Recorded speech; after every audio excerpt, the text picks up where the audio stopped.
YouTube's Acnafenakinite here, and this is my second attempt at filming a Q&A because the first time I did it, I screwed something up. My phone had to charge, so as soon as I was plugging it into the charger, it cut off, and unfortunately I was unable to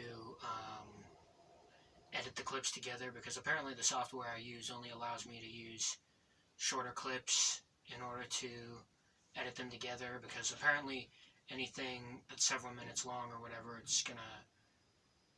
Honestly, I don't know what happened. I'm really not the most tech-savvy person on planet Earth, but, I'm working around it, and just because of this, I also read my questions off of paper because I'm old school like that, so if I seem to ramble or if I seem to be repeating certain things, it's because I re-record a lot of things. Shit goes wrong a lot, could you tell by now? Anyway, so I got 5 questions this go around, so we'll jump right into them.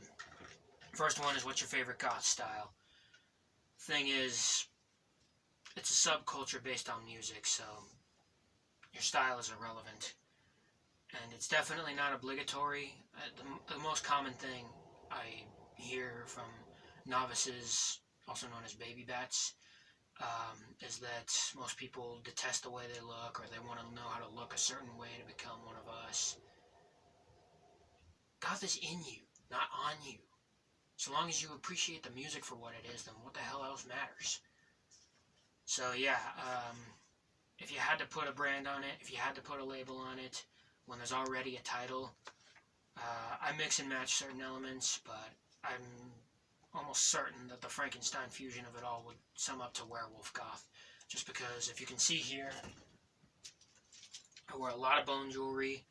I tweak around with my facial hair a lot, which werewolves seem to have an abundance of. And my hair is already naturally dark, to the point of almost blackness.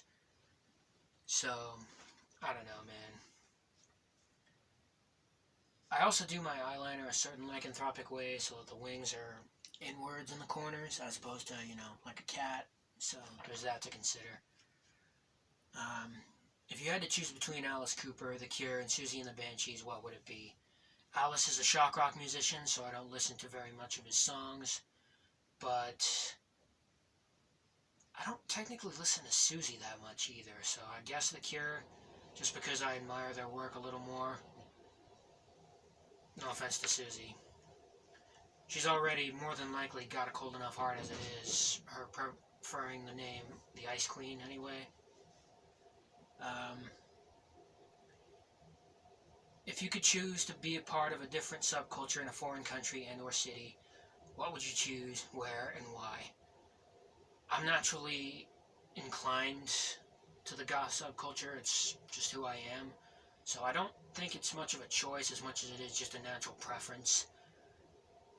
But I think out of most alternative subcultures, the second most drawn to that I am, if I can't English today, I has the dumb. Punk is definitely my second favorite subculture, not that I'm that drawn to it.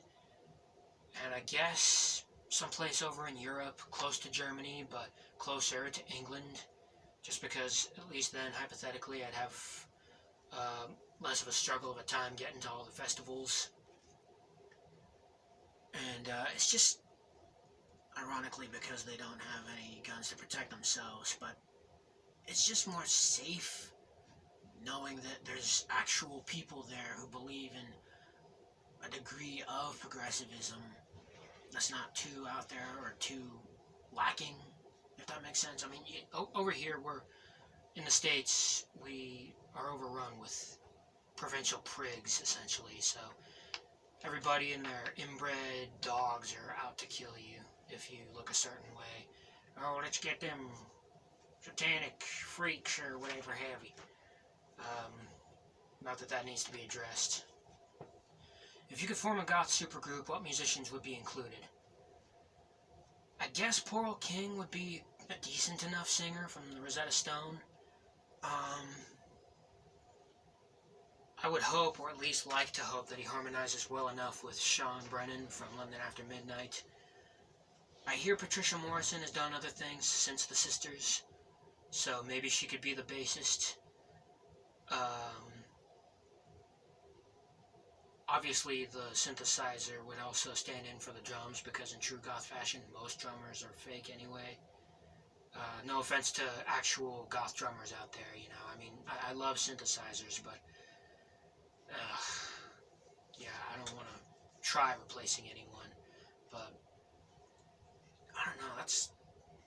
That really puts me on the spot. Even when I tried to answer that the first time recording this, that's pretty much ironically where my phone cut off. So yeah, that's a deep question. I guess whoever was in charge of the Switchblade Symphony's synthesizer would be ideal for that. And the final question is the Zachnafine part of your name from the Dark Elf trilogy, Dris Duarden's father?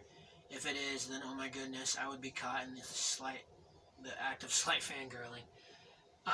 Yes, he is. And the reason being is because my actual name is indeed Zach, but I wanted a fantasy-sounding name that sounds enough like my real name to be part of my new pseudonym, because when I changed my name from Black Skull to Zachnafine Aconite, it was because it was just a haphazardly created name that I, brainstormed on the spot. I didn't think too much of it.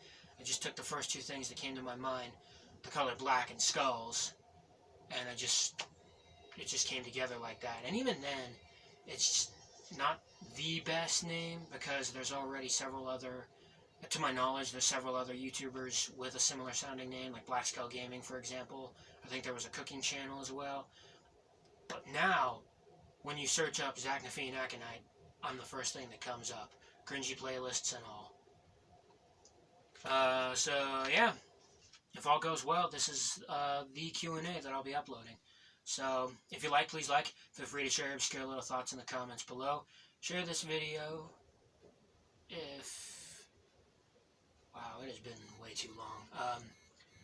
Please share the video, and subscribe if you wish to see more. Don't forget to hit the bell. And as always, thank you so very much for watching, and I love you all.